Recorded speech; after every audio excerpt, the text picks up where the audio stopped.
Mr. Gorbachev, open this gate.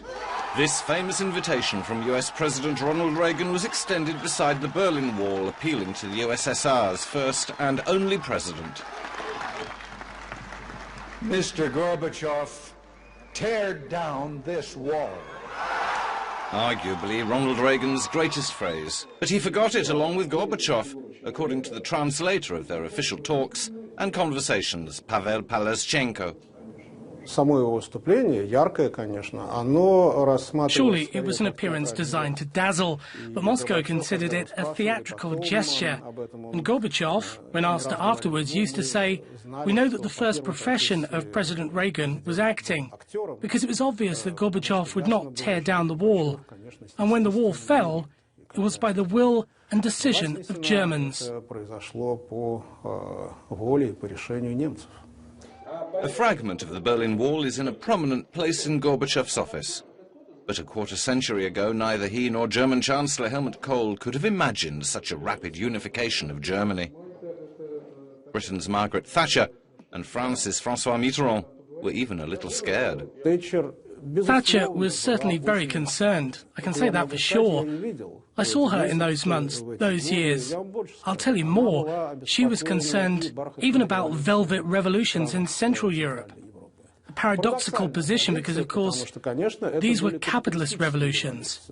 And if there existed a supporter of real unregulated capitalism, it was Thatcher. However, she also had a desire for stability.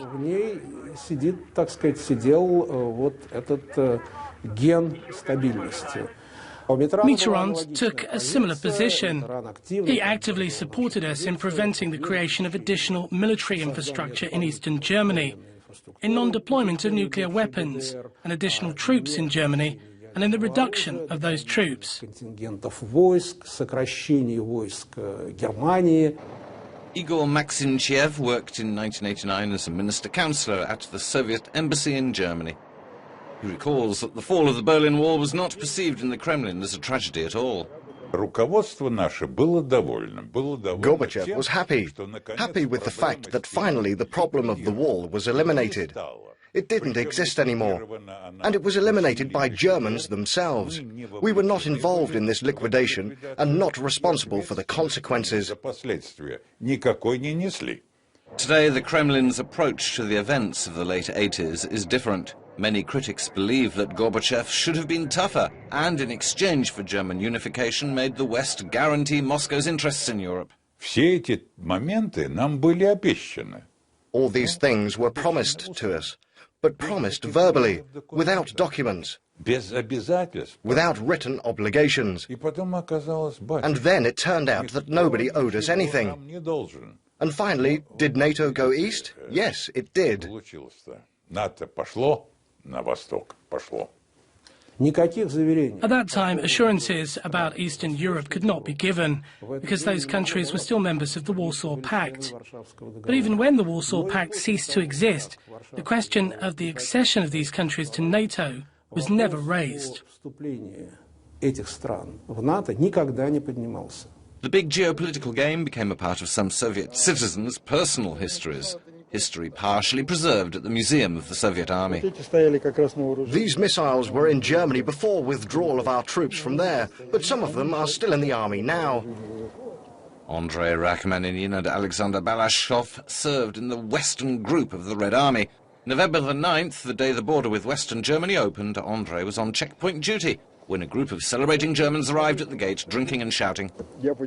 I came out and said, "I understand it is a big event, but still it is not a place for drinking." They replied, "Yes, a big event, a terrible tragedy. Those idiots decided to unite us with the Westerners. Come and drink with us, Russian officer." But the next 6 months between the fall of the wall and establishment of the unified Germany were quite tough on Soviet soldiers. Once allies, they were now sometimes treated as occupiers. Some boys, like 10 years old, were playing at war. They had sticks for guns in their hands. So our military column was driving along and they raised their sticks and started shooting at us. Not a very nice impression. A quarter century later, Souvenir stalls on Red Square are a kind of national political barometer. Demand creates supply. You can easily find matryoshkas depicting hardline Soviet leaders like Putin, Stalin and Lenin, but Mikhail Gorbachev, one of the authors of German unification and a great friend of the West, is harder and harder to find.